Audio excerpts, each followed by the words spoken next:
जी, तो पिछले दिनों हमने देखा कि डिफरेंट टाइप ऑफ बिल्स क्या-क्या हैं हमारे संविधान में लिखा हुआ। एक है ऑर्डिनरी बिल, दूसरा है मनी बिल, तीसरा है फाइनेंशियल बिल एंड चौथा है कॉन्स्टिट्यूशनल अमेंडमेंट बिल। ठीक है? इन सब बिलों के बारे में, इन सब विधेयकों के बारे में हमने डिस्कस किया था। ठीक है? हमने देखा कि यार कैसे-कैसे कौन से बिल कहाँ-कहाँ इस्तेमाल किए जाते हैं। ठीक है? इसके अलावा फिर हमने कोशिश किया कल के क्लास में ये समझने का कि कौन-सा बिल को कैसे करके ट्रीट किया जाए। अगर मैं आपसे पूछूँ एक 5 मिनट का रिवीजन करते हैं पिछले क्लास का कि अगर मैं आपसे पूछूं कि क्या प्रायर रिकमेंडेशन जरूरी है कॉन्स्टिट्यूशनल अमेंडमेंट बिल को पेश करने के लिए प्रेसिडेंट का? क्या प्रेसिडेंट से प्रायर रिकमेंडेशन जरूरी है सीएबी को इंट्रोड्यूस करने के लिए?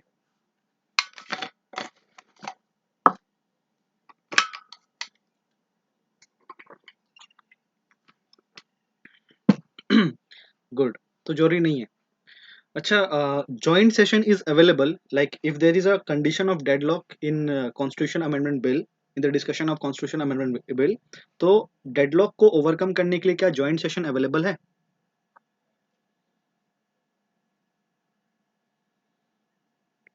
गुड।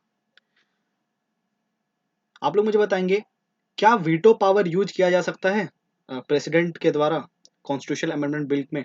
क्या वीटो पावर यूज किया जा सकता है प्रेसिडेंट साहब के द्वारा? किस संविधान संशोधन से हटा दिया गया था? किस संविधान संशोधन से हटा दिया गया था? 24th constitution amendment act. Very good. तो ठीक है, आज हम लोग आगे बढ़ाते हैं कि ऑर्डिनरी बिल जो होता है आज हम लोग चर्चा करेंगे सबसे पहले चीज कि ऑर्डिनरी बिल जो है ये कैसे करके पेश किया जाता है, ये किस तरीके से पेश किया जाता है हमारे संसद में, और कैसे करके पूरा कार्यवाही किया जाता है एक विधेयक से एक्ट बनाते वक्त। मतलब हम लोग बिल पेश करते हैं हाउसेस में, हमारे सदनों में हम लोग बिल पेश करते हैं, तो बिल से पूरा एक्ट कैसे बनता है, क्या प्रोसीजर फॉलो किया जाता है, कैसा कैसा स्टेज आता है। ठीक है? तो वो स्टेजों को हम लोग पढ़ेंगे। आज जो हम लोग पढ़ने वाले हैं वो है ऑर्डिनरी बिल, कि एक ऑर्डिनरी बिल जो है वो क्या क्या कौन कौन से स्टेजों से गुजर के एक्ट बनता है। ठीक है? जो ऑर्डिनरी बिल है ये किस किस स्टेज से गुजर के एक्ट बनता है। ठीक है? ये चीज हम लोग पढ़ेंगे। इसके पहले आप लोग मुझे बताएंगे ऑर्डिनरी बिल का जो चर्चा है वो किस अनुच्छेद में किया गया हमारे संविधान में? ये किस अनुच्छेद में किया गया है ordinary bill? 107 to 109। Okay sir? ठीक है, तो 107 से 109 के बीच में बात किया गया ऑर्डिनरी बिल के बारे में। अब ऑर्डिनरी बिल सर पास कैसे होता है पूरे संसद से, क्या क्या प्रोसीजर फॉलो किया जाना चाहिए ऑर्डिनरी बिल को पास करने के लिए, ये आज का हम लोग का टॉपिक ऑफ डिस्कशन होगा। ठीक है? तो सुनिएगा ध्यान से। जो ऑर्डिनरी बिल होता है ये दो टाइप का होता है। ऑर्डिनरी बिल जो होता है ये दो टाइप का होता है सर। एक बिल जो होता है उसको हम लोग बोलते हैं प्राइवेट बिल, प्राइवेट बिल, और दूसरा जो होता है उसको बोलते हैं हम लोग गवर्नमेंट बिल। मतलब दो टाइप का ऑर्डिनरी बिल हम लोग पेश करते हैं संसद में। हमारे संसद में हम लोग दो टाइप का ऑर्डिनरी बिल पेश करते हैं, या तो प्राइवेट बिल या तो गवर्नमेंट बिल। अच्छा, क्या आप लोग मुझे बता सकते हैं कि ऑर्डिनरी बिल जो है ये किस सदन में पेश कर सकते हैं हम लोग, लोकसभा में या राज्यसभा में? इंट्रोडक्शन ऑर्डिनरी बिल का कहाँ हो सकता है, लोकसभा में कि राज्यसभा में? Sir either, both of them. ठीक है? बोथ बोथ ऑफ देम, दोनों में हो सकता है सर। ठीक है? सबसे पहला बात, तो ऑर्डिनरी बिल पेश करने के लिए हम लोग दोनों में से किसी एक सदन में भी जाके ऑर्डिनरी बिल को पेश कर सकते हैं। पर ऑर्डिनरी बिल सर दो टाइप का होता है, आज हमें पता चल रहा है। एक होता है प्राइवेट बिल, एक होता है गवर्नमेंट बिल। तो सुनना ध्यान से, मैं लोकसभा का मेंबर बन जाता हूँ। ठीक है?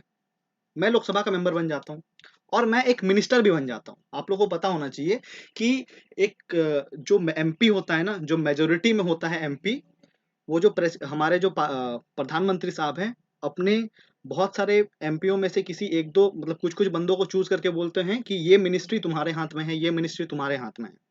तो फॉर एग्जाम्पल मैं टेक्सटाइल मिनिस्ट्री मेरे हाथ में आ गया, मैं टेक्सटाइल मिनिस्ट्री का मंत्री हूँ। ठीक है? अब अगर मैं एज अ मंत्री अगर ऑर्डिनरी बिल पेश करूंगा, ध्यान से सुनिएगा, अगर मैं एज अ मंत्री एज अ मिनिस्टर अगर ऑर्डिनरी बिल पेश करूंगा संसद में, तो वो कौन सा ऑर्डिनरी बिल कहलाएगा? वो गवर्नमेंट ऑर्डिनरी बिल कहलाएगा। Is it clear? मतलब अगर कोई मंत्री अगर कोई मिनिस्टर ऑर्डिनरी बिल को पेश करता है तो वो किस टाइप का ऑर्डिनरी बिल होता है सर? गवर्नमेंट बिल होता है। ठीक है। अगर, ध्यान से सुनिएगा, मेरे वर्ड से ध्यान से सुनिएगा, अगर कोई भी बंदा जो मिनिस्टर नहीं है, all the MP except the ministers, जितने एमपी है उन सब एमपी में से मिनिस्टर को हटा दिया जाए, सब मिनिस्टर को हटा दिया जाए, अगर मिनिस्टर के अलावा कोई एमपी अगर ऑर्डिनरी बिल पेश करता है संसद में, तो उस बिल को क्या कहते हैं हम लोग? Private bill. समझ में आया? सबसे पहला चीज सर, ऑर्डिनरी बिल जो होता है वो दो टाइप का होता है, एक है गवर्नमेंट बिल, एक है प्राइवेट बिल। अगर कोई एमपी जो मिनिस्टर नहीं है, मिनिस्टर के अलावा कोई भी मिनिस्टर के अलावा कोई भी एमपी अगर ऑर्डिनरी बिल को सदन में पेश कर रहा है, तो वो कौन सा बिल कहलाएगा सर? प्राइवेट बिल कहलाएगा। और अगर कोई मिनिस्टर अगर कोई मंत्री अगर ऑर्डिनरी बिल को संसद में पेश कर रहा है, तो उस बिल को क्या कहेंगे? Government bill. Is it okay? मतलब सर ऑर्डिनरी बिल जो होता है ये दो टाइप का होता है, एक होता है पब्लिक बिल या फिर गवर्नमेंट बिल, एक होता है पब्लिक बिल या फिर गवर्नमेंट बिल, उसको पब्लिक बिल भी बोलते हैं, और एक होता है प्राइवेट बिल। तो अगर आप देखेंगे, पब्लिक बिल जो है it is introduced in the parliament by a minister, एक मिनिस्टर के द्वारा इंट्रोड्यूस किया जा रहा है। और प्राइवेट बिल जो है it is introduced by any member of the parliament other than the minister. कोई भी मेंबर ऑफ पार्लियामेंट है मिनिस्टर के अलावा, अगर वो किसी बिल को पेश करेगा तो उसको प्राइवेट बिल बोलेंगे। ठीक है। अब सोचो ना यार, अगर मैं एज अ मिनिस्टर अगर मैं एज अ मिनिस्टर बिल को पेश कर रहा हूं, तो ये क्या दर्शाता है सर? ये हमारा जो गवर्नमेंट है ना, हमारा जो सरकार है ना, ये हमारे सरकार का सोच दर्शाएगा। आप सोचो ना, फॉर एग्जाम्पल मेरा जो पार्टी है, मेरा जो पार्टी है अभी जो राज कर रहा है वो एक्स वाई जेड पार्टी है, और एक्स वाई जेड पार्टी से मैं मिनिस्टर हूँ। ठीक है।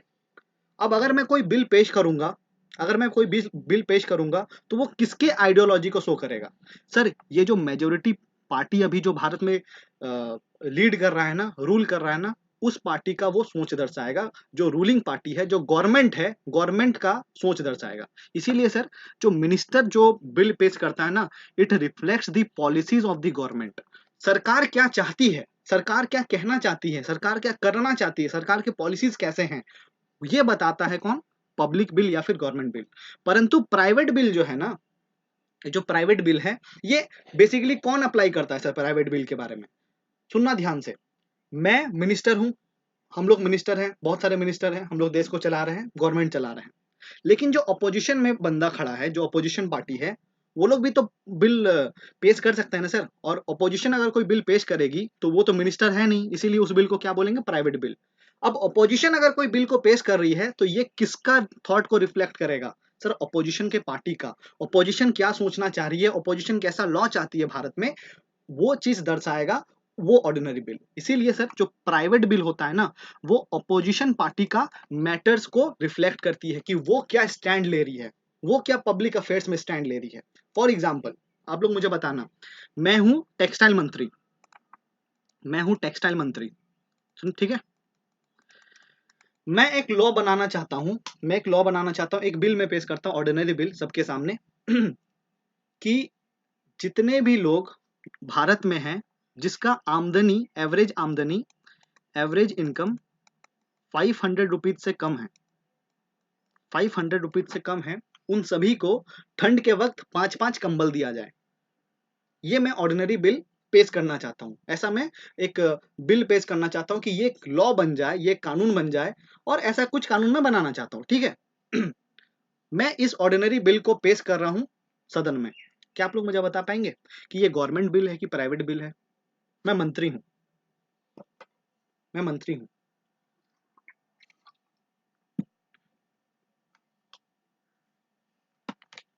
मतलब सर कहाँ दिमाग रहता है आप लोग का यार? प्राइवेट बिल बोल रहे हो यार। मैं मंत्री हूँ, एज अ टेक्सटाइल मंत्री मैं एक बिल पेश कर रहा हूँ, ऑर्डिनरी बिल पेश कर रहा हूँ संसद में, तो वो प्राइवेट बिल कहलाएगा सर? वो गवर्नमेंट बिल कहलाएगा। ठीक है। गवर्नमेंट बिल कहलाएगा सर। अब सुनना ध्यान से, ये तो बिल मैंने पेश किया। अब मान लो एक मेरा दोस्त है जिसका नाम है बबलू। बबलू जो है वो भी मंत्री है सर, वो मंत्री है, ठीक है, वो मेरा ही दोस्त है, हमारे पार्टी का है। अगर ये भी अगर कोई ऑर्डिनरी बिल, मिनिस्टर है सर, ये मिनिस्टर है, ये भी अगर कोई ऑर्डिनरी बिल पेश करता है पार्लियामेंट में, तो वो गवर्नमेंट बिल होगा कि प्राइवेट बिल होगा? बबलू नाम का एक लड़का, कहाँ हो यार, कहाँ तुम लोग प्राइवेट बिल में जा रहे हो यार, कहाँ ध्यान कहाँ है आपका? एक सिंपल सा चीज मैं बोल रहा हूं कि अगर कोई मंत्री बंदा, मतलब पहले ना आसपास के लोगों पे ध्यान देना बंद करो, पहले तो इधर फोकस किया करो यार। ऐसी बात नहीं कि समझ में नहीं आ रहा है, आप समझना नहीं चाहते हो यार। सिंपल सी बात बोल रहा हूं कि अगर कोई भी मिनिस्टर साहब अगर बिल पेश करते हैं, ऑर्डिनरी बिल पेश करते हैं, वो कौन सा बिल होगा? गवर्नमेंट बिल होगा। बबलू मेरा दोस्त था, ये भी मिनिस्टर है, ये भी बिल पेश कर रहा है, ऑर्डिनरी बिल, ये कौन सा बिल होगा sir? Government bill. Private bill कर रहे हो यार, मजाक चल रहा है क्या? अब बताना फिर से कि एक बंदा है जिसका नाम है मुन्ना, ये मंत्री नहीं है, ये मिनिस्टर नहीं है, ये एक ऑर्डिनरी बिल पेश करता है। इस बिल को क्या बोलेंगे, गवर्नमेंट बिल की private bill? Sir this is private bill. Simple सी बात मैं बोल रहा हूं, अब सुनना ध्यान से।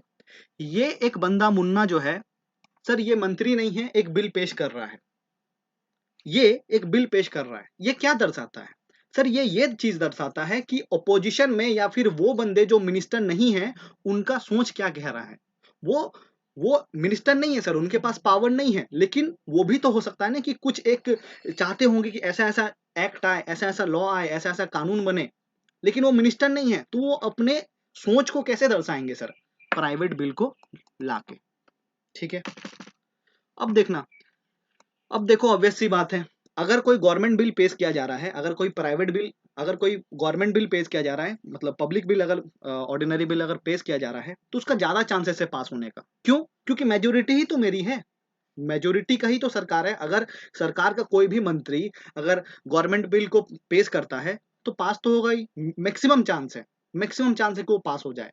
परंतु जो प्राइवेट बिल, मतलब वैसा बंदा जो मिनिस्टर नहीं है सर, बस एमपी बन गया और खुश है अपने लाइफ में, वो अगर पेश कर रहा है, तो उसका चांसेस, ज्यादा चांस नहीं है कि वो बिल पास हो जाएगा। क्यों? क्योंकि मेजोरिटी उसके हाथ में नहीं है, मेजोरिटी उसके हाथ में नहीं है, ये प्रॉब्लम है, ठीक है।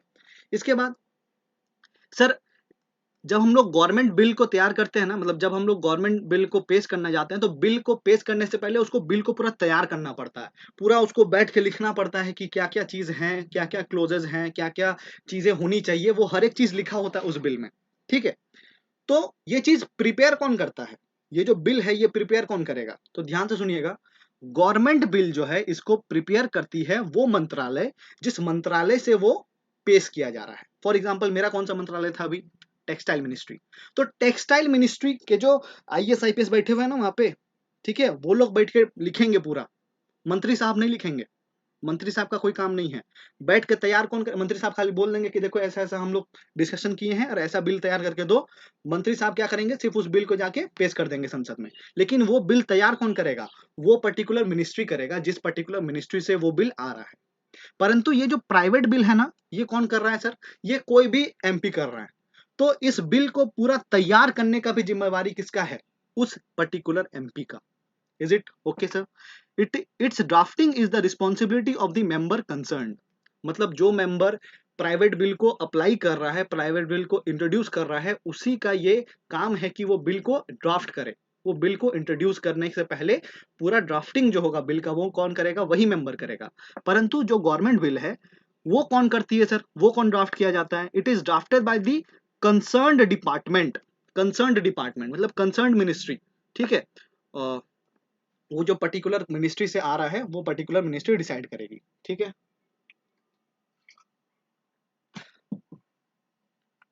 सो आई होप आपको समझ में आएगा, आ गया होगा कि गवर्नमेंट बिल और प्राइवेट बिल में डिफरेंस क्या है। Is it okay sir?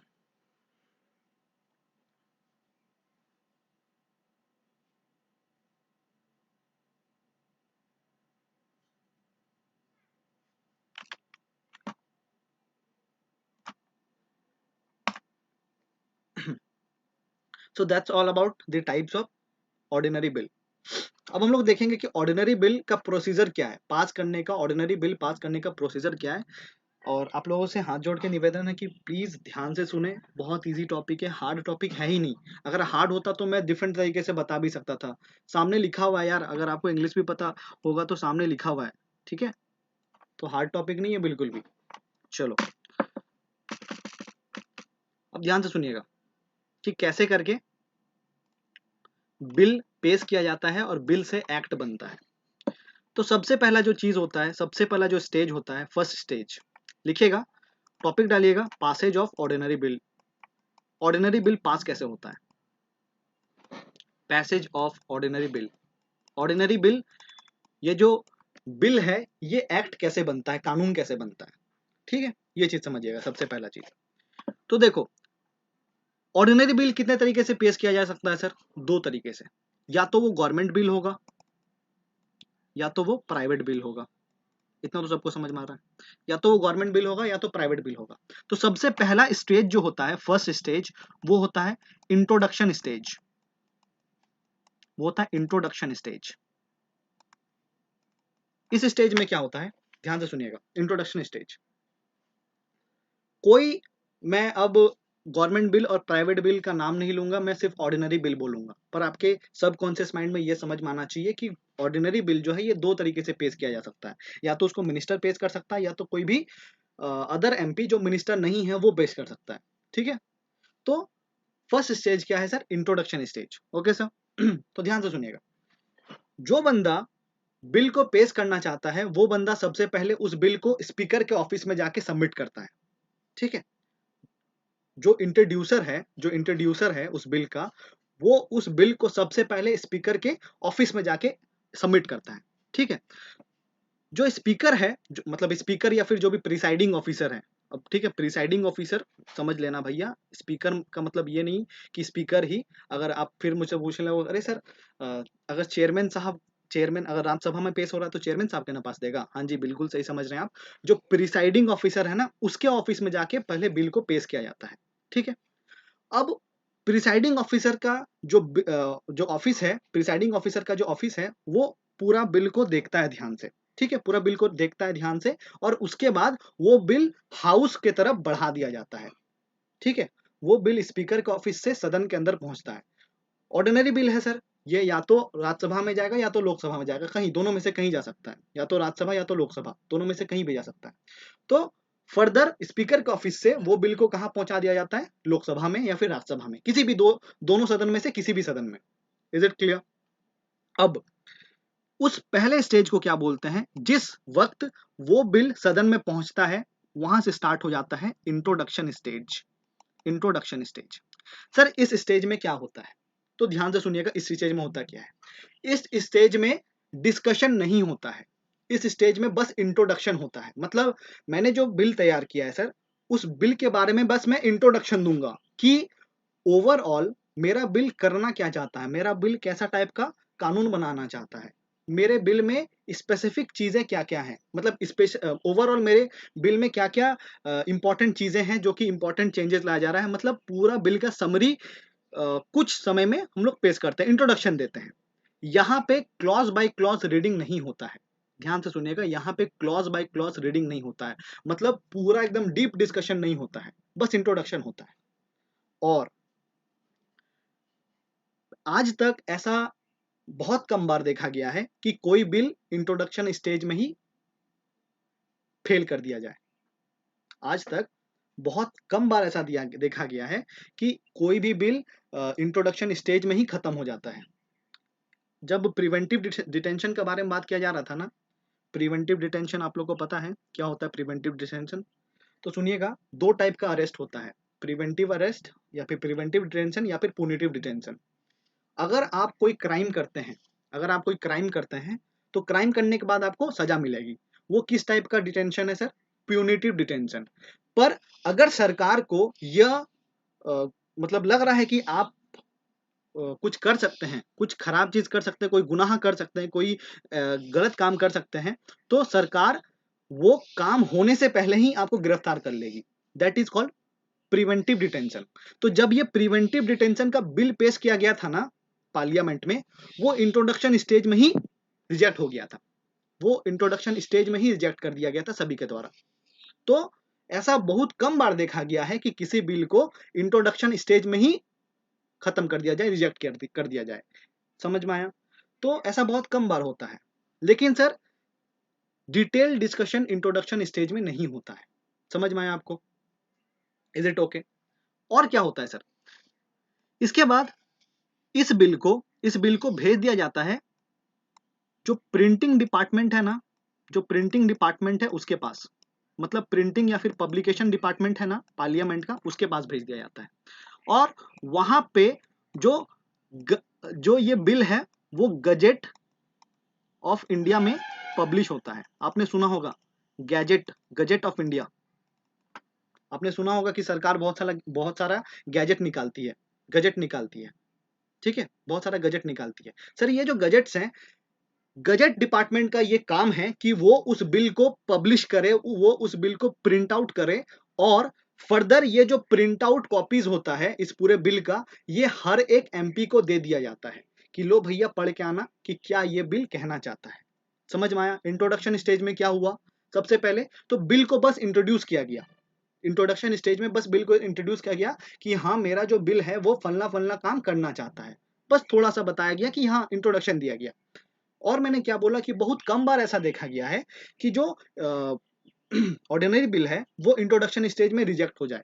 ठीक है, एक दो ही एग्जांपल है। सबसे पहला एग्जांपल तो अब मैंने आपको बता दिया प्रिवेंटिव डिटेंशन वाला, कि जब ये बिल पेश किया गया था ना संसद में, इंट्रोडक्शन स्टेज में ही उसको रिजेक्ट कर दिया गया था। ठीक है, उसके बाद क्या होता है इंट्रोडक्शन स्टेज में कि जो बिल था ना सर, उसको प्रिंटिंग डिपार्टमेंट, मतलब उस सदन का जो प्रिंटिंग डिपार्टमेंट है, पब्लिशिंग डिपार्टमेंट है, उसको भेज दिया जाता है। और वो बंदा, वो जो डिपार्टमेंट है, वो डिपार्टमेंट क्या करती है, उस बिल को प्रिंट करके गजेट ऑफ इंडिया में पब्लिश करती है। और फाइनली जब सेकेंड स्टेज आता है, ये फर्स्ट स्टेज था सर, ये फर्स्ट स्टेज था। सेकेंड स्टेज में क्या होता है, सेकेंड स्टेज को बोलते हैं हम लोग consideration stage. Consideration stage second stage होता है, कंसिडरेशन स्टेज। सेकेंड स्टेज क्या होता है सर, कंसिडरेशन स्टेज। इसमें क्या होता है कि सर यहां पे जो प्रिंटेड कॉपी निकाला गया था ना पब्लिशिंग डिपार्टमेंट के द्वारा, वो हर एक प्रिंटेड कॉपी को हर एक एमपी को दे दिया जाता है कि लो भैया हर पूरा क्लॉज बाय क्लॉज पढ़ के आना, ये तुम्हारी जिम्मेवारी है। अब एमपी पढ़ रहा है नहीं पढ़ रहा वो उसके ऊपर है, पर सबको प्रिंटेड कॉपी दे दिया जाता है। नहीं पढ़ता होगा वो लोग, इसीलिए ना ऐसा सब लॉ बना देता है, क्या बोल सकते हैं। ठीक है तो सेकंड स्टेज जो आता है वो होता है कंसिडरेशन स्टेज। इसमें क्या होता है, बहुत इंपॉर्टेंट है, सुनिएगा ध्यान से। अब देखो इसमें दो चीजें हो सकती हैं। अगर मान लो मेरा जो पार्टी है, अच्छा अभी करेंटली कितना सीट है लोकसभा में, कितना मेंबर्स है लोकसभा में करेंटली, अभी कितना मेंबर्स है, 543। अब सुनना ध्यान से, मैं जो हूं ना, मैं बिल को पेश कर रहा हूं, याद रखना मैं बिल को पेश कर रहा हूं, ठीक है, मैं बिल को पेश कर रहा हूं। अब 543 सीट्स में से फॉर एग्जांपल मेरे पास 450 सीट हैं, तो देख रहे हो मेरा मेजोरिटी कितना ज्यादा है, कितना ज्यादा मेजोरिटी है मेरे पास, कितना ज्यादा बहुमत है, बहुत ज्यादा। तो हम क्या करेंगे, हम सिंपल सा चीज क्या करेंगे कि सर कंसिडरेशन स्टेज में हम क्या बोलेंगे कि भैया हम अपने बिल को डिस्कशन करते हैं, हम अपने बिल को डिस्कस करेंगे थोड़ा सा, और तुरंत हम बोलेंगे कि इस पे सब वोट वोट करो। क्यों वोट करो सर, क्योंकि मेरे पास क्लियर मेजोरिटी है और मेरे पास ये कॉन्फिडेंस है कि अगर मैं कोई भी बिल पेश करूंगा ना वो पास हो जाएगा, वो पास हो जाएगा। क्यों, देख रहे हो क्लियर मेजोरिटी है मेरे पास, मतलब अगर कोई पार्टी के पास क्लियर मेजोरिटी है तो वो कंसिडरेशन स्टेज में ही बिल को पास करवा सकती है सर। क्यों, क्योंकि सब तो उसके अपने बंदे रहेंगे ना, सब बोलेगा हाँ लो साइन कर देते हैं। परंतु अगर मेजोरिटी नहीं है, अगर बहुमतता नहीं है, अगर मेजोरिटी नहीं है ना सर सदन में, तब क्या किया जाता है, ये ज्यादा इंपॉर्टेंट है। तो सुनना ध्यान से, कंसिडरेशन स्टेज में फॉर एग्जांपल मैं हूं और मेरे पास 200 मेंबर्स हैं, 200 एमपीज हैं, 200 एमपी हैं। तो अब तो मेरा जो बिल मैंने पेश किया है वो बिल बनेगा कि नहीं बनेगा, दिक्कत है। तो ये चीज समझने के लिए मैं क्या करता हूं ना, स्पीकर साहब को बोलता हूं कि सर आप एक कमेटी बना दो, आप एक पार्लियामेंट्री कमेटी बना दो, और जो अपोजिशन पार्टी के कोई एक इंपॉर्टेंट नेता है ना, इंपॉर्टेंट नेता, उसको उस कमेटी का हेड बना दो। फॉर एग्जाम्पल, कोई आलतू फालतू कमेंट नहीं करेगा, मैं एग्जाम्पल दे रहा हूं। फॉर एग्जाम्पल, मोदी जी का सरकार में कोई एक मिनिस्टर बिल को पेश कर रहे हैं, ठीक है। अब इंट्रोडक्शन स्टेज हो गया, सेकंड में आया कंसिडरेशन स्टेज, ठीक है। कंसिडरेशन स्टेज, कंसिडरेशन स्टेज में क्या होता है कि मोदी जी को ये, वो जो मिनिस्टर था उनको ये आभास हुआ कि यार ओपोजिशन ना पास नहीं होने देगा, ओपोजिशन ना इस बिल को पास नहीं होने देगा। तो वो क्या बोलेगा, स्पीकर साहब को पता है कि सर एक कमेटी बना दीजिए, पार्लियामेंट्री कमेटी बना दीजिए इस बिल के ऊपर, और किसी एक ओपोजिशन पार्टी के लीडर को उसका हेड बना दीजिए उस पार्लियामेंट्री कमेटी का। फॉर एग्जाम्पल, जो बंदा था उन्होंने चूज किया कि राहुल गांधी साहब को उस पार्लियामेंट्री कमेटी का हेड बना दीजिए। अब सुनना, वो पार्लियामेंट्री कमेटी क्या करेगी, एक पार्लियामेंट्री कमेटी बनेगी सर, वो पार्लियामेंट्री कमेटी करेगी क्या, वो पार्लियामेंट्री कमेटी अपने में फॉर एग्जांपल 5 जन का कमेटी बना और राहुल गांधी साहब उसका हेड है। पार्लियामेंट्री कमेटी वो पूरे बिल को क्लॉज बाय क्लॉज पढ़ेगी, और क्लॉज बाय क्लॉज पढ़ने के बाद या तो वो बोलेगी कि हाँ ये पूरा बिल अच्छा है, वो बोलेगी कि नहीं कोई कोई प्रॉब्लम नहीं है, एकदम मस्त खतरनाक वाला बिल बना है। लेकिन या फिर ये कह सकती है कि नहीं, इस बिल में ये अमेंडमेंट्स का जरूरत है। अब ध्यान से सुनना, अगर वो पार्लियामेंट्री कमेटी बोल देती है कि ये बिल अच्छा है, तो क्या एक गुड गुड मैसेज नहीं पहुंचेगा अपोजिशन के हर एमपी तक। सोचो ना, एक पार्लियामेंट्री कमेटी है जिसका हेड है राहुल गांधी, ठीक है, राहुल गांधी साहब उसका हेड हैं, और राहुल गांधी का कमेटी ही बोल रही है कि हाँ ये बिल अच्छा है। तो सर ओपोजिशन पार्टी के जितने भी नेता है ना, ओपोजिशन पार्टी के जितने भी एमपी है ना, वो लोग भी उस बिल के तरफदारी में, उस बिल के सपोर्ट में क्या कर देगा, वोट कर देगा। समझ में आया पार्लियामेंट्री कमेटी क्यों बनाया जाता है, ठीक है, पार्लियामेंट्री कमेटी क्यों बनाया जाता है। अब समझना ध्यान से, पार्लियामेंट्री कमेटी हो सकता है, या तो हो सकता है कि बिल को एक ही बार में क्लॉज बाय क्लॉज रीड करके बोल दे कि हाँ ये बिल बहुत अच्छा है, इस बिल को पास कर दो सब, ठीक है। या फिर पार्लियामेंट्री कमेटी बोल सकता है कि नहीं, इस बिल में इस जगह ये अमेंडमेंट्स का जरूरत है, इस बिल में कुछ कुछ जगह अमेंडमेंट का जरूरत है, ठीक है। तो ये पार्लियामेंट्री कमेटी अपना रिपोर्ट पेश करेगी और सजेस्ट करेगी उस बंदे को, जो बंदा ये बिल को पेश कर रहा है। अब देखना, ये हो गया सेकंड स्टेज। थर्ड स्टेज होता है रिपोर्ट स्टेज, थर्ड स्टेज होता है रिपोर्ट स्टेज, थर्ड स्टेज होता है रिपोर्ट स्टेज, ठीक है। रिपोर्ट स्टेज में क्या होता है कि जो पार्लियामेंट्री कमेटी है ये अपना रिपोर्ट पेश करती है। तो पहला चीज क्या हो सकता है कि पार्लियामेंट्री कमेटी अपना पूरा सपोर्ट बिल को दे दे। अब पूरा सपोर्ट अगर बिल को दे देगी तो सर ऑब्वियस सी बात है, मैक्सिमम चांस हो जाएगा बिल का पास हो जाने का। दूसरा दूसरा चीज क्या हो सकता है कि सर पार्लियामेंट्री कमेटी बोले कि देखो कुछ कुछ अमेंडमेंट्स का जरूरत है, कुछ कुछ अमेंडमेंट्स का जरूरत है, ठीक है। और तीसरा चीज क्या कर सकती है पार्लियामेंट्री कमेटी, सर सपोर्ट ही ना करे, बोलेगा एकदम फालतू है, एकदम फालतू है ये बिल, एकदम सपोर्ट नहीं करेंगे हम। तो ये दोनों तो एक्सट्रीम चीजें हैं, ये दोनों एक्सट्रीम है, एक्सट्रीम चीजें हैं, एक्सट्रीम चीजें हैं सर। या तो पूरा सपोर्ट कर देगा या तो बोलेगा नहीं सपोर्ट करेगा। अगर नहीं सपोर्ट करेगा तो ऑब्वियस सी बात है बिल पास ही नहीं होगा, ठीक है। लेकिन ये जो मिडिल मिडिल चीज है सर, कि अगर कोई अमेंडमेंट वो सजेस्ट करता है, कोई भी पार्लियामेंट्री कमेटी अगर कोई अमेंडमेंट सजेस्ट करती है उस बिल में, तो क्या वो अमेंडमेंट लाना जरूरी है, नहीं। It will depend upon the person, it will depend on the person who is introducing the bill.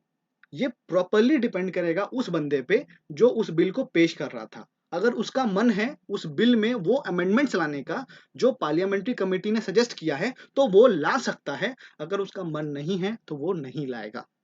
Is it okay sir, is it okay. अब क्या होता है, अब क्या होता है, फाइनली पार्लियामेंट्री कमेटी ने अपना रिपोर्ट दे दिया, अपना रिपोर्ट पेश कर दिया, रिपोर्ट में बोल दिया कि देखो ये चीजें होनी चाहिए, ये मैंने सपोर्ट कर दिया, नहीं सपोर्ट किया। अब क्या होता है, अब क्या होता है, अब पूरे बिल को सदन के सामने क्लॉज बाय क्लॉज पढ़ा जाता है। समझ रहे हो?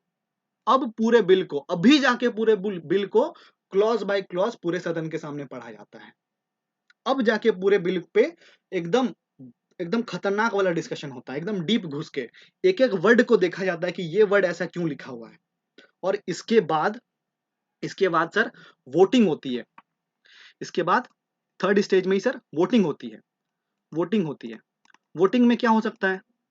अगर सबने यस बोल दिया तो वो बिल उस सदन से पास हो जाएगी, और अगर नो बोला तो बिल रिजेक्ट हो जाएगी। Is it okay? 3 स्टेज बताया। सबसे पहला स्टेज क्या था? Introduction stage. इस स्टेज में सर बिल को इंट्रोड्यूस किया जाता है, ज्यादा डिस्कशन नहीं होता है, थोड़ा मोड़ा डिस्कशन होता है, ठीक है। उसके बाद उस बिल को पास कर दिया जाता है पब्लिशिंग डिपार्टमेंट के पास, और फर्दर उस बिल को गजेट ऑफ इंडिया में पब्लिश कर दिया जाता है। देन आफ्टर उस बिल का हर एक कॉपी को भेज दिया जाता है जितने भी एमपीज हैं सबके पास। उसके बाद आता है कंसिडरेशन स्टेज। कंसिडरेशन स्टेज में क्या होता है? कंसिडरेशन स्टेज में क्या होता है कि पार्लियामेंट्री कमेटी बनाई जाती है। पार्लियामेंट्री कमेटी क्यों बनाई जाती है? ताकि उस बिल वो पार्लियामेंट्री कमेटी के द्वारा लोगों को इन्फ्लुएंस किया जाए, ठीक है। देखा जाए कि सदन का दिमाग क्या, सदन का क्या माहौल है, सदन के लोग चाह क्या रहे हैं, ठीक है। वो चीज को देखने के लिए पार्लियामेंट्री कमेटी बनाई जा सकती है। पार्लियामेंट्री कमेटी पूरे बिल को एकदम एकदम डीप नॉलेज रखती है पूरे बिल के बारे में, पूरे बिल को अच्छे से पढ़ती है। उसके बाद या तो वो सपोर्ट करती है, थर्ड स्टेज आ जाता है फिर, या तो उस पूरे बिल को सपोर्ट करती है, या तो सपोर्ट नहीं करती है, या तो वो बोल सकती है कि ये अमेंडमेंट्स ले आओ। उसके बाद थर्ड स्टेज में ही जो बंदा उस बिल को पेश किया, उस बंदे के ऊपर डिपेंड करता है कि वो उन अमेंडमेंट्स के बारे में सोचे कि वो अमेंडमेंट्स लाया जाना चाहिए कि नहीं लाया जाना चाहिए। और उसके बाद वो पूरा बिल के बारे में डिस्कशन होता है पूरे सदन में, क्लॉज बाय क्लॉज, हर एक क्लॉज के बारे में डिस्कशन होता है उस बिल का। समझ में आया? उसके बाद फाइनली वोटिंग होती है। अगर वोट यस में आए तो बिल पास, अगर वोट नो में आए तो बिल रिजेक्ट। समझ में आया? इसके बाद जो लास्ट स्टेज है, उस स्टेज का नाम है फॉर्मल स्टेज। उस स्टेज का नाम है फॉर्मल स्टेज। इस स्टेज में कुछ नहीं होता। इस स्टेज में बस जो ग्रामेटिकल मिस्टेक्स है ना बिल में, उस मिस्टेक्स को हटाया जाता है, एरर फ्री किया जाता है, ठीक है।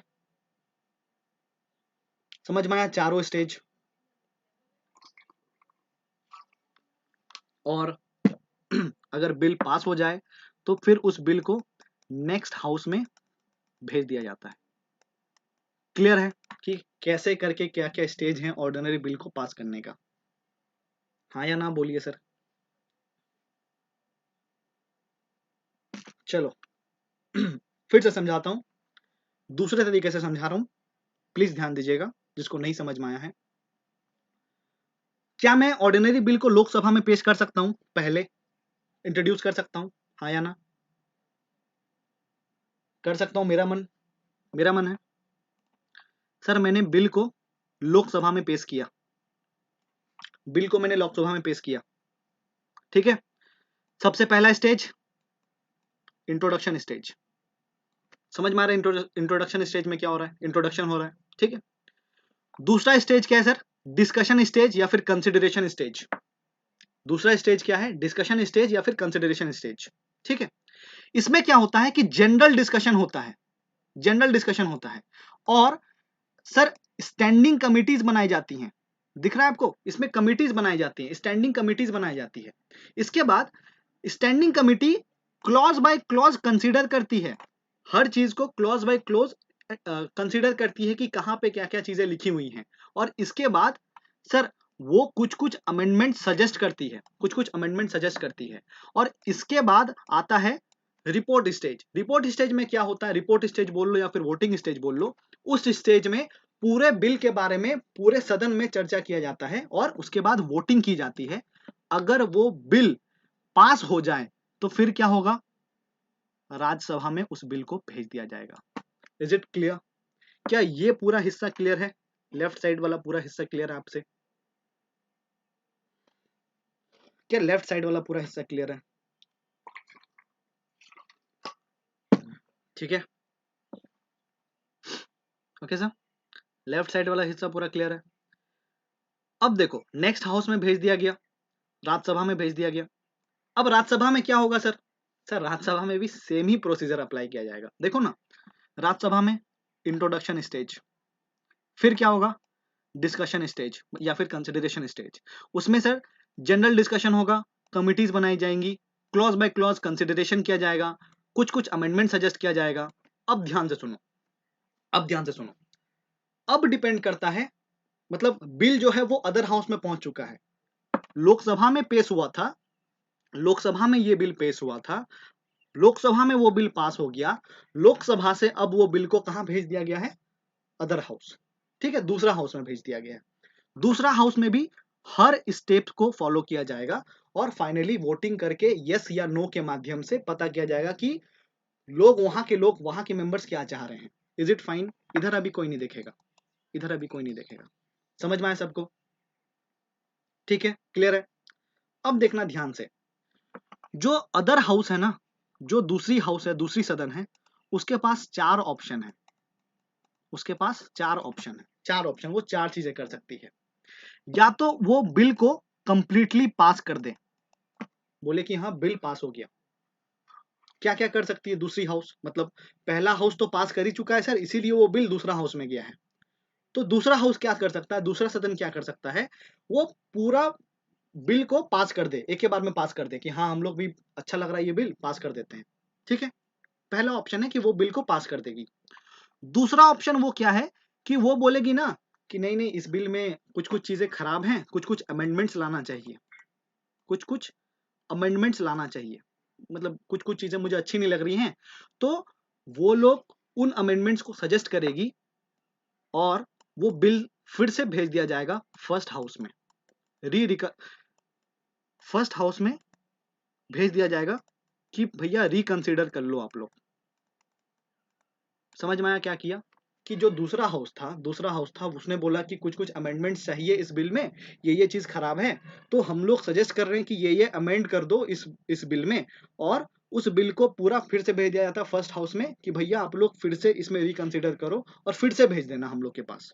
ठीक है, रिकंसिडर करने के बाद तीसरा ऑप्शन क्या है कि वो जो दूसरा हाउस था वो बोले ना अच्छा नहीं है, रिजेक्ट कर दो, वो बोले ना अच्छा नहीं है, रिजेक्ट कर दो, बिल्कुल अच्छा नहीं है।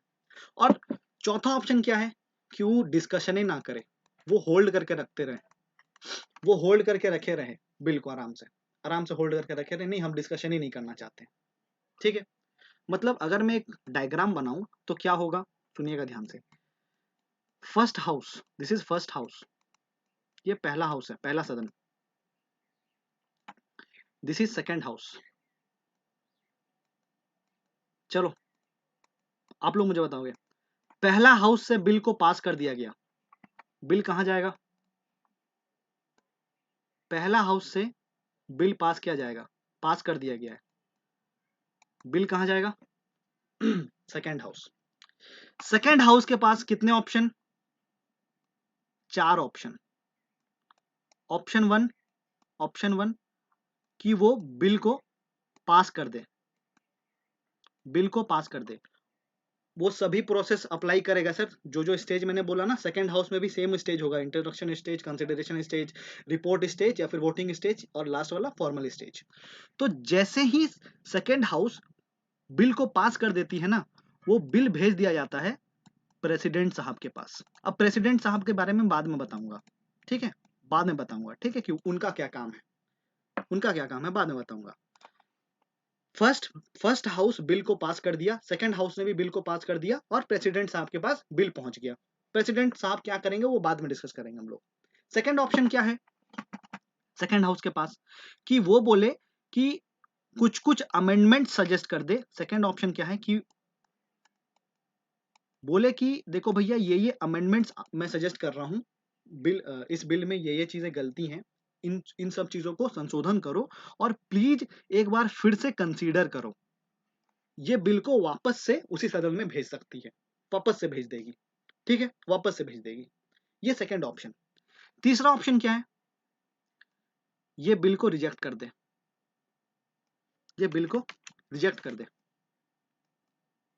ना, अच्छा ही नहीं है, रिजेक्ट कर दे। समझ में?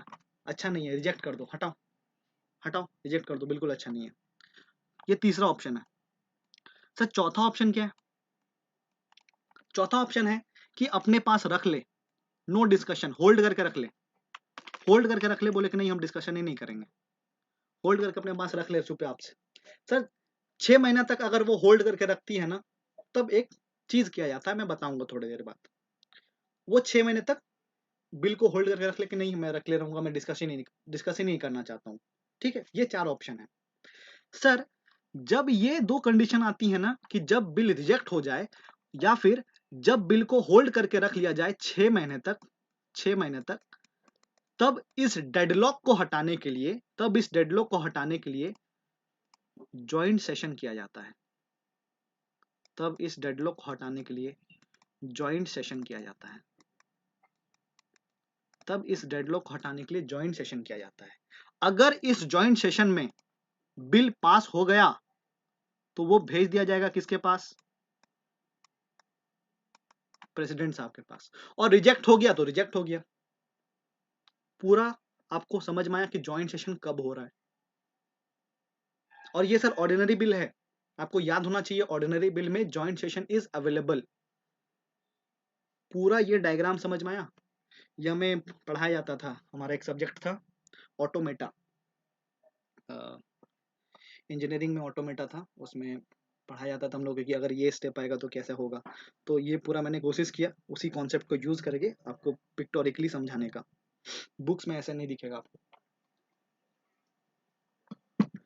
समझ में आपको? चलो सर, फर्स्ट हाउस का काम हो गया, सेकंड हाउस का काम हो गया। अब प्रेसिडेंट साहब का क्या काम है? अब प्रेसिडेंट साहब का क्या काम है तो सुनिएगा ध्यान से। प्रेसिडेंट साहब के पास 3 ऑप्शन है। प्रेसिडेंट साहब हैव 3 ऑप्शंस। प्रेसिडेंट साहब के पास 3 ऑप्शन है। Option number 1, first option, option number 1 कि वो बिल पे साइन कर दे, और जैसे ही जिस मोमेंट में वो उस बिल पे साइन करेंगे वो बिल क्या बन जाएगा?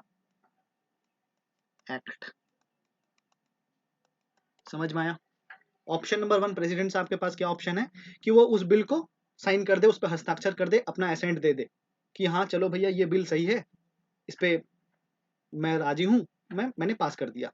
तो जैसे ही वो पहला उस पे साइन करते हैं ना जिस दिन, उस दिन से वो बिल क्या बन जाता है सर? एक्ट बन जाता है, कानून बन जाता है। ठीक है, तो कॉन्ग्रेचुलेशन, कानून बन गया। सेकेंड ऑप्शन क्या है कि वो रिजेक्ट कर दे उस बिल को। सर रिजेक्ट कर देंगे तो क्या होगा? वो बिल एक्ट नहीं बनेगा, वो बिल एक्ट नहीं बनेगा। तीसरा चीज क्या है कि प्रेसिडेंट साहब कुछ रिकमेंडेशन दे के भेज दे उसको, बोल दे कि देखो भैया मैंने पढ़ा पूरे बिल को, मुझे लगा कि इस बिल में ये चीजें कमियां हैं, कुछ कुछ कमी मुझे नजर आई, और वो कमी मैंने बता दिया फर्स्ट हाउस को। ठीक है, तो तीसरा ऑप्शन क्या है प्रेसिडेंट साहब के पास कि वो चीजों को रिकमेंड कर सकते हैं पहला पहला हाउस को कि ये चीजें कमी है, आप लोग उस कमी को सुधारें और फिर से पूरा प्रोसेस ये करके फिर से पूरा डिस्कशन वगैरह करके उस बिल को फिर से मेरे पास लेके आए। सर एक बार रिकमेंड करके मतलब एक बार ये वापस भेज सकते हैं बिल को, परंतु जैसे ही फिर से वो बिल, फिर से वो सेम बिल प्रेसिडेंट साहब के पास आएगा ना, उनको साइन करना ही पड़ेगा। वो उस बिल को फिर से वापस नहीं भेज सकते, उनको वो बिल पे साइन करना ही पड़ेगा। समझ में आप लोग को?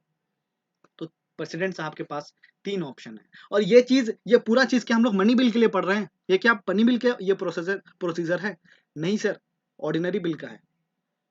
ठीक है, तो ऑर्डिनरी बिल में प्रेसिडेंट साहब के पास ये पावर है कि वो बिल को वापस भेज सकते हैं उस हाउस में रिकमेंडेशन, रिकंसिडरेशन के लिए कि भैया रिकंसिडर करो, ये चीजें मुझे खराब लग रही हैं, ये चीज के ऊपर फिर से काम करो, फिर से बिल को अपने हाउस में पास कराओ, फिर से उस बिल को सेकंड हाउस में पास कराओ। अगर फिर से वो बिल फर्स्ट हाउस और सेकंड हाउस में पास हो जाती है तो फिर से वो बिल मेरे पास आएगी और उस वक्त प्रेसिडेंट साहब बाध्य होंगे उस बिल पे सिग्नेचर करने के लिए। Is it clear to everyone?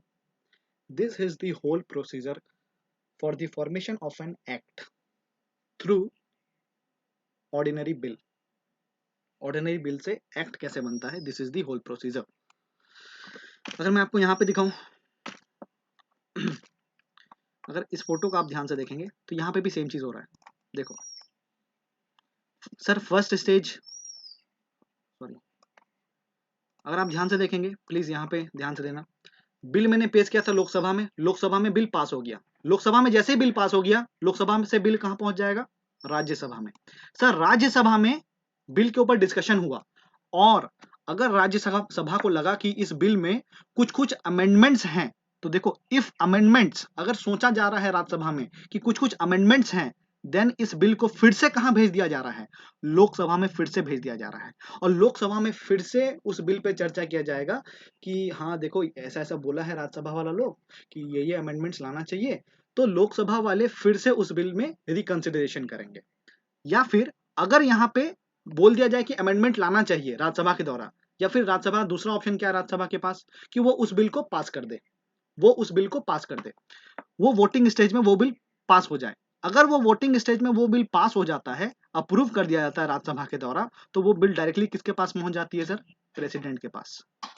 या फिर लोग राज्यसभा क्या कर सकती है कि वो कोई अमेंडमेंट वगैरह के बारे में बात ना करे और डायरेक्टली रिजेक्ट कर दे, डायरेक्टली चीज को रिजेक्ट कर दे. सर अगर रिजेक्ट कर देगी तो क्या होगा, ज्वाइंट सेशन होगा. और अगर उस ज्वाइंट सेशन में चीजें अप्रूव हो गई, तो फिर से वो बिल कहां भेज दिया जाएगा सर, प्रेसिडेंट साहब के पास भेज दिया जाएगा. अगर प्रेसिडेंट साहब उस बिल को रिजेक्ट कर देते हैं, तो फिर से वो बिल कहां चला जाएगा, फर्स्ट हाउस में चला जाएगा जहां से वो बिल आया था. और अगर प्रेसिडेंट साहब उस बिल को अप्रूव कर देते हैं, तो वो बिल एक्ट बन जाएगा. तो क्या ये पूरा फ्लो चार्ट या फिर पिक्टोरिकल जो डायग्राम है सर, ये पूरा चीज आपको समझ में आया या नहीं आया?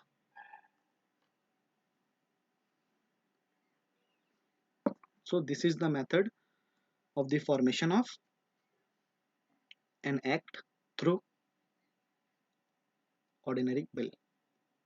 ठीक है, क्या ये चीज समझ में आया आप लोगों को? हेल्प कीजिएगा क्या मेरी, मैं पूछूं आप लोगों से, चलो हेल्प करना.